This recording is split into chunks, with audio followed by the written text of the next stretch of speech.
더불어민주당 경기도 평택시 앞 홍기원 의원입니다. 이란 문제에 대해서 묻겠습니다. 대통령 외교 행사 시에는 사전에 말씀 자료 드리지 않습니까? 그죠? 네, 그렇습니다. 대통령께서 아크 부대를 방문해서 UAE 적은 이란이라고 말씀하셨는데 말씀 자료에 있던 내용입니까?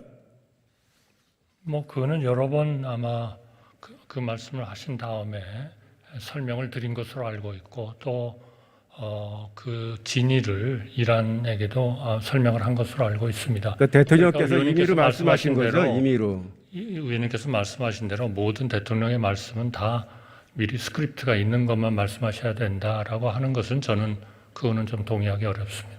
예, 대통령 발언이 그러니까 UAE 적은 이란 이 발언이 사실에 부합합니까? 지금 UAE와 이란 관계는 어떻습니까? 글쎄요. 총리가 또 그러한 양국 간의 관계를 하나의 특징 짓는 것은 저는 뭐 적절하지 않다고 생각합니다. 그러나 국제사회가 모두 알듯이 뭐 이란과의 관계, 이란의 뭐 핵을 보유하고자 하는 그런 노력, 또 중동에 있어서의 맹주가 되고자 하는 그러한 하여튼 의지, 뭐 또 북한과의 협력의 가능성, 뭐 이런 것들로 봐서 이란이 분명히 중동에 있어서의 하나의 걱정거리로서 인식되는 것은 또 상당한 전문가들이 그렇게 얘기하고 있다. 저는 그렇게 생각합니다.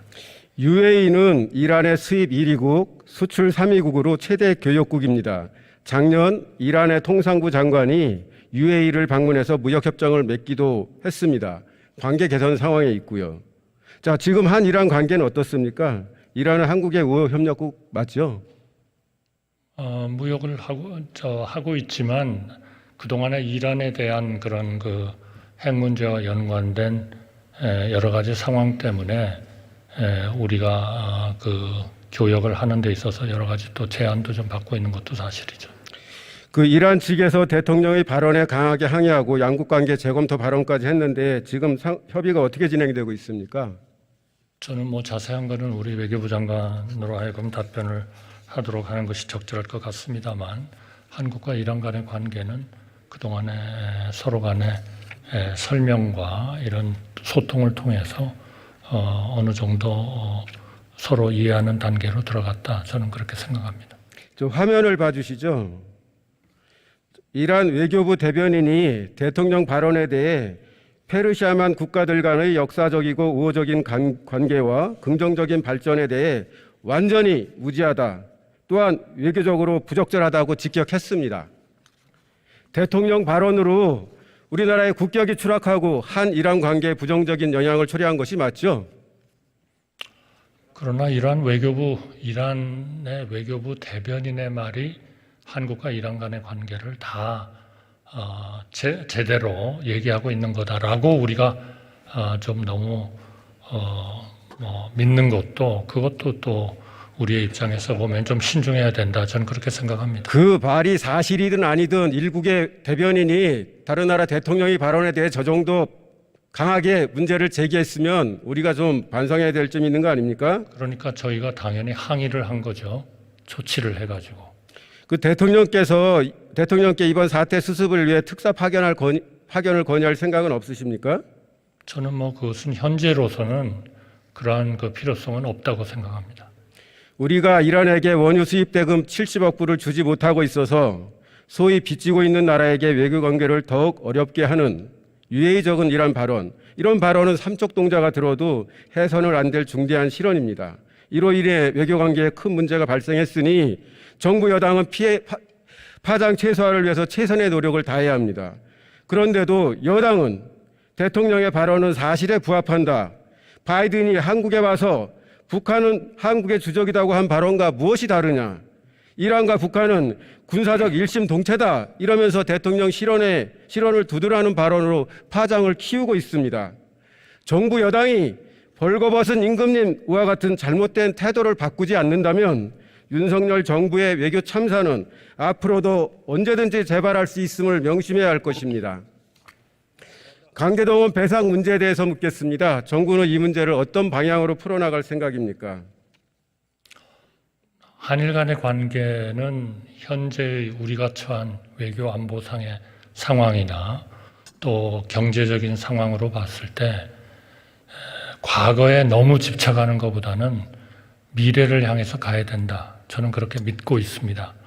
또 한일 간의 젊은이들 간의 서로의 문화에 대한 이해 또는 그 좋아하는 거 이런 것들을 우리의 가장 가까운 나라이고 또 국제적인 또 세계적인 하나의 가치를 공유하는 국가로서 저는 한일 간의 관계는 미래의 문제에 의해서 발목만 잡혀 있을 일은 아니다.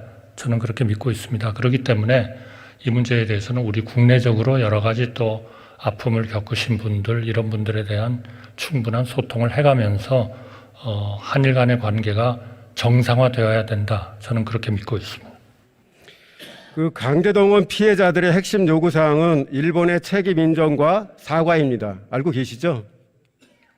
그동안에 그렇게 주장을 해왔다고 알고 있습니다. 연장선상에서 일본 기업의 참여와 피해자들의 동의 없는 해법은 안 된다고 생각합니다. 동의하십니까? 그건 의원님의 생각이실 수 있고요. 동의하십니까? 그러한 우리나라의 피해를 보신 분들의 생각은 충분히 저희가 이해하고 또 그분들과 소통을 통해서 좋은 해결책이 나오도록 노력을 해야 된다고 생각합니다. 정부의 대일 외교가 너무 저자세다, 굴욕적이다는 비판이 있는 거 잘 알고 계시죠? 저는 그 문제는 동의하지 않습니다. 한일 위안부 합의는 우리에게 너무도 굴욕적인 합의여서 당시에 국민적 공분이 크게 들끓었습니다.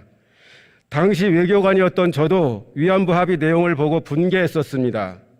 위안부 합의 이후 역사 문제의 가해자인 일본은 피해자인 양 한국에 큰소리치고 피해자인 한국은 마치 가해자인 것처럼 수세적인 입장이 되어 왔습니다.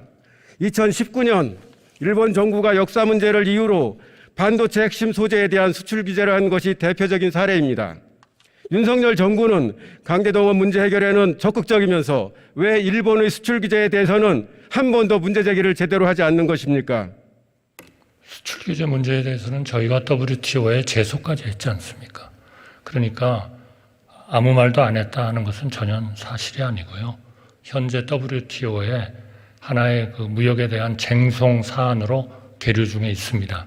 그러나 이 문제가 한일 간의 관계가 포괄적으로 잘 해결이 된다면 그런 문제도 같이 포함되어서 잘 해결될 수 있기를 기대합니다.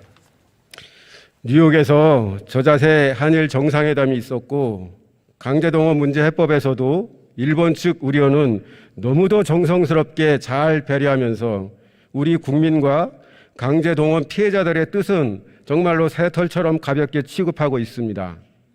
국가인권위원회가 대한민국 인권상 수상자로 선정한 강제동원 피해자 양금덕 할머니에 대한 서운이 외교부에서 절차상 문제를 제기하는 바람에 취소되었습니다. 이게 바로 저자세 외교, 굴욕 외교가 아니고 무엇입니까? 일본에 다키스키 외교라는 용어가 있습니다. 매달리는 외교라는 뜻인데 보통은 일본에서 자국 외교, 특히 대미 외교를 비판할 때 쓰는 용어입니다. 그런데 지금 그 용어가 한국을 얘기할 때 나오기도 한다고 합니다. 작년 10월 일본의 일본국제문제연구소에 실린 글 제목이 한국 윤석열 정부의 일본 다키스키 외교, 매달리기 외교는 언제까지 계속될까입니다. 한일 관계에서 저자세 외교, 매달리기 외교로 일관한다면 국민이 결코 용납하지 않을 것입니다.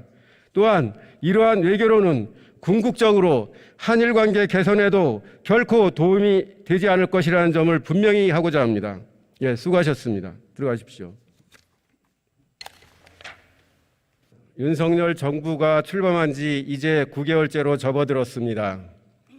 1년도 채 안 되는 기간에 대한민국의 외교 안보는 무너져 내렸습니다.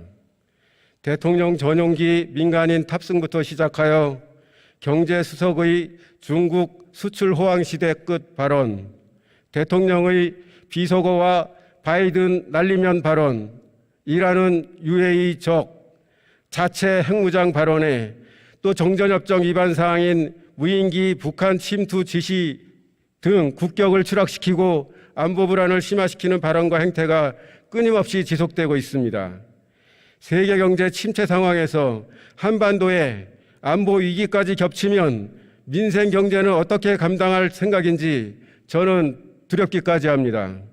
반면에 일본에 대해서는 우리가 역사 문제의 가해자인 양, 또 일본은 우리에게 피해자인 양 한없이 저자세로 일관하고 있습니다.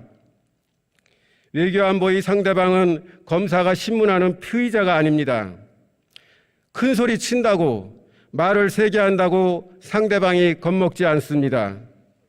외교안보에 착한 나라, 나쁜 나라가 정해져 있는 것도 아닙니다. 우리 편, 내 편도 언제든지 변할 수 있는 것이 냉엄한 국제 질서입니다. 윤석열 정부가 신주 단지처럼 모시는 가치 외교 중요합니다. 그렇지만 국익에 우선할 수는 없습니다. 외교 안보를 자신감만으로 큰 소리만으로 헤쳐나갈 수도 없습니다. 신냉전 조성에 앞장서는 윤석열 정부의 진영 외교적인 태도는 우리 안보와 국익에 위협이 될 수 있다는 한반도의 냉혹한 현실을 깨닫기 바랍니다. 대한민국 외교안보 정책의 최고 목표는 한반도 평화가 되어야 할 것입니다. 경청해 주셔서 감사합니다.